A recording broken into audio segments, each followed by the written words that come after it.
Hello, class. We're going to wrap up lesson 12. We're covering the second part of lesson 12, the Cold War, today. We're going to start with democratic republics versus socialist communism.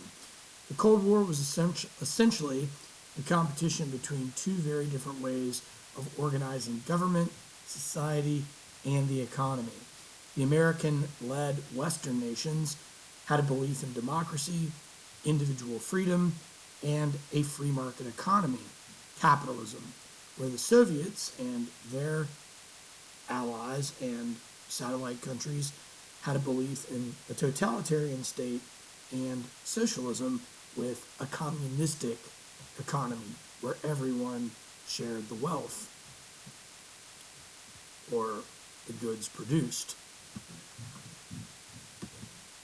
So what we have here in blue are the democracies or the constitutional monarchies of the world, and in red we have the Soviet Union and their satellite countries, and in the mustard color we have China, North Korea, Vietnam, Laos, Cambodia, Cuba, and other nations in the world that were communistic. Containment. The U.S. government's anti-communist strategy of containment in Asia led to America's involvement in both the Korean War and the Vietnam War. This strategy was established by State Department official George F. Kennan under the pseudonym X in the Journal of Foreign Affairs.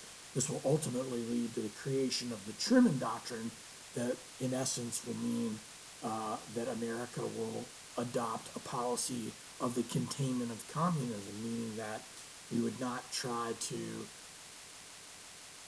end communism where it existed, but we would fight to prevent it from spreading. Containment was obviously very controversial. It led us to be involved in two wars, Korea and Vietnam.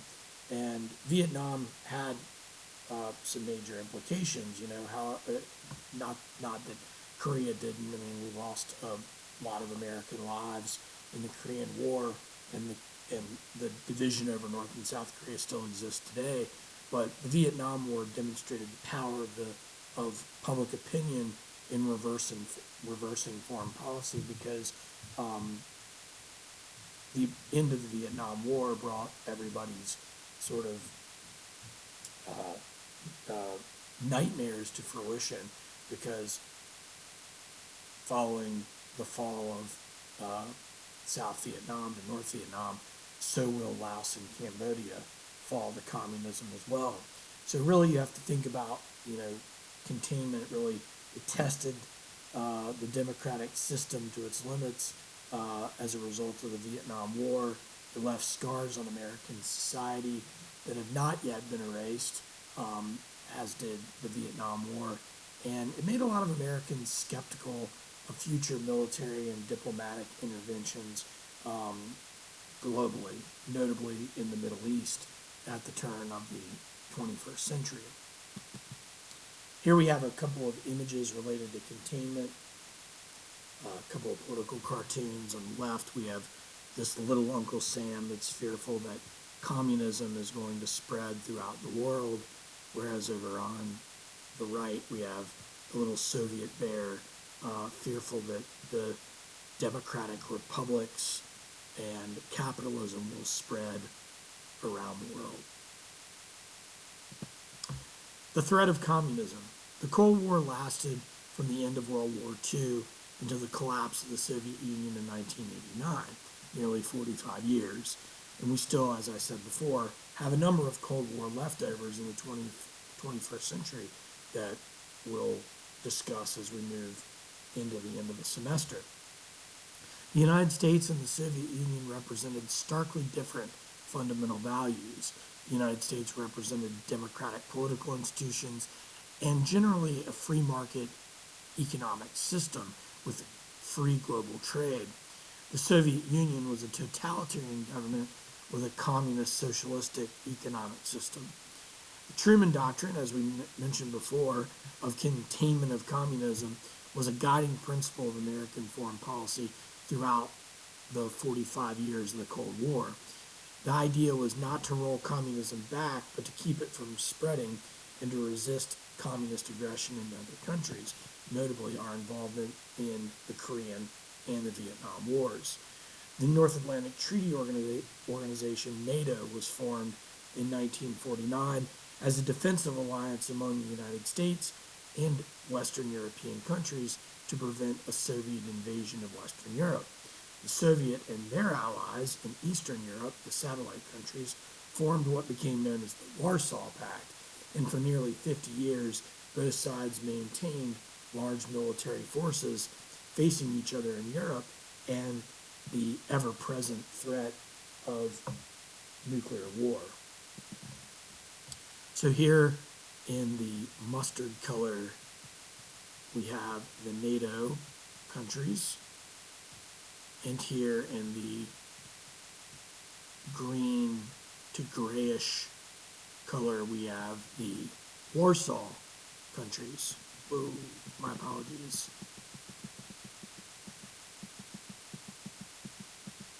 All right, my apologies for that. I hit the mouse here on the laptop.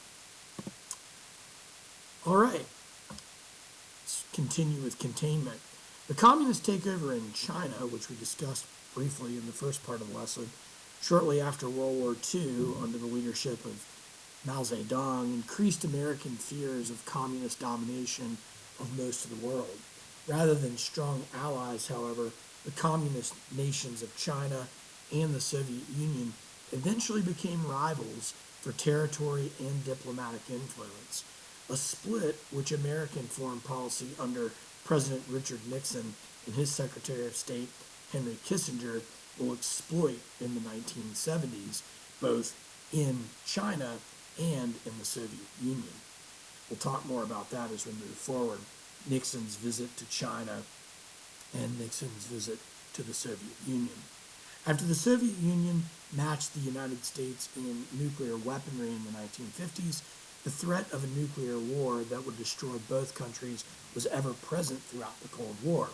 America under President Dwight D. Eisenhower adopted a policy of massive retaliation to deter any nuclear strike by the Soviets.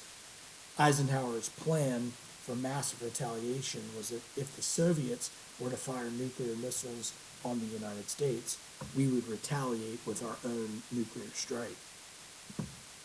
Here we have massive retaliation under the leadership of President Dwight D. Eisenhower, who was a two-term president who served after President Harry S. Truman.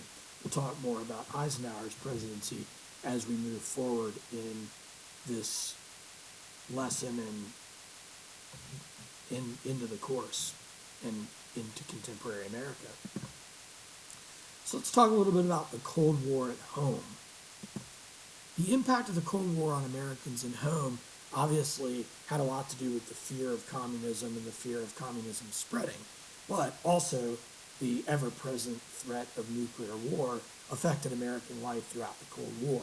During the 1950s and 60s, American schools regularly held drills to train children what to do in case of a nuclear attack, and that drill was known as a duck and cover drill.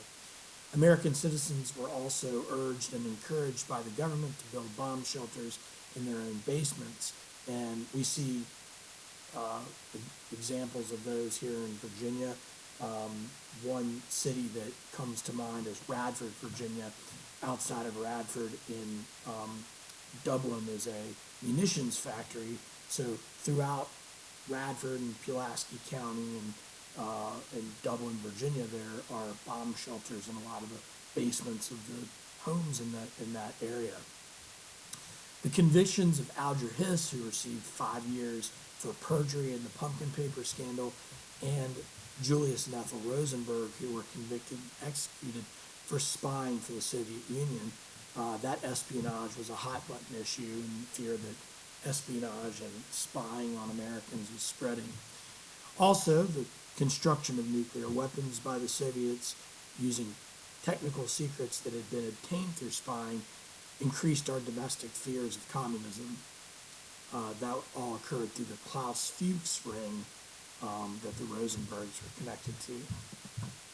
Here we have nuclear bombs tests during the Cold War. This is Bert the Turtle, who says, "Duck and cover." It was the ad campaign for the duck and cover drills that kids participated in. My parents were in the process, in that duck and cover drill process when they were growing up. Here we have fallout shelters that were built during the Cold War era. This is what an American bomb shelter would have looked like during the Cold War. A lot of canned goods with the radio there. So let's talk a little bit about the pumpkin papers. The second Red Scare after World War II was the fear that communism would spread to the United States. This became a bit of a witch hunt in the U.S. in the post-World War II era. Suspected communists were rounded up and arrested. Many were put on trial by a congressional committee known as the House on Un-American Activities Committee, HUAC, which was led by California Congressman Richard Nixon, who will ultimately become Dwight D. Eisenhower's vice president, and then Nixon himself will be elected president in the late 1960s, early 1970s. Alger Hiss had been an old New Dealer, but had also had ties to the Communist Party in the United States. Hiss was suspected of trying to pass secrets of the State Department to Soviet spies by way of hiding microfilm in hollowed-out pumpkins. Whittaker Chambers, a former member of the Communist Party, testified against Hiss, claiming that the pumpkins were filled with rolls of microfilm. They had been hid on his property near Baltimore, Maryland, on a farm just outside of Baltimore. Hiss denied the allegations, and he denied knowing Whittaker Chambers at all.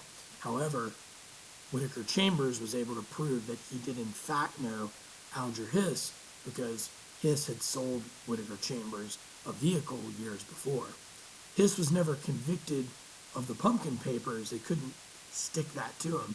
But since he did in fact know Chambers, he was sentenced to 5 years in jail for lying to a grand jury because of the fact that Chambers had purchased a car from Hiss years before. His conviction of perjury has been hotly debated for decades in the post-Cold War era. This is Alger Hiss, who received 5 years for perjury and served roughly 3 of those 5 years. Julius and Ethel Rosenberg, even more controversial, in 1949-1950, news broke that a European scientist named Klaus Fuchs, a Manhattan Project scientist who had helped develop the atomic bombs for the United States, was passing nuclear secrets to the Soviets. He passed on the most damaging secrets to the Soviets. Fuchs had passed secrets to his associate, Henry Gold. Gold was caught in a conspiracy with David and Ruth Greenglass, who were the brother and sister-in-law of Julius and Ethel Rosenberg. It was believed that the Greenglass couple had passed top-secret nuclear drawings to their in-laws, Julius and Ethel. All of the suspected spies agreed to comply with the authorities except Julius and Ethel. The others only received jail time. Some of those were long sentences. The Rosenbergs pleaded the Fifth Amendment when they were asked if they were communists or Soviet spies. In a shocking decision, they were convicted and received death sentences, the electric chair. This was sort of a Sacco and Vanzetti situation all over again during the post-World War II Cold War second Red Scare era.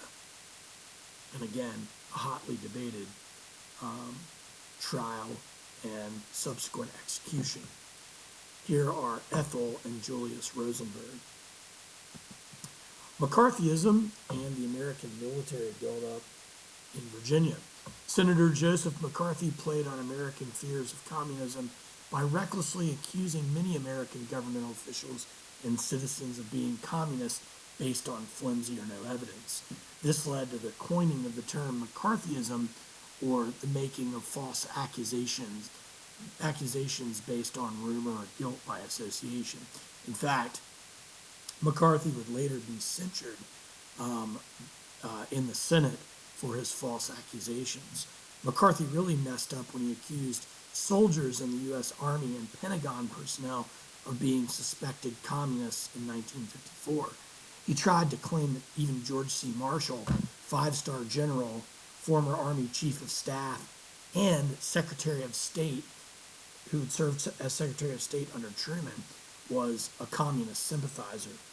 The Cold War made foreign policy a major issue in every presidential election during the period, from President Harry S. Truman all the way through to President George H.W. Bush, and even presidents in the 21st century are dealing with Cold War leftovers.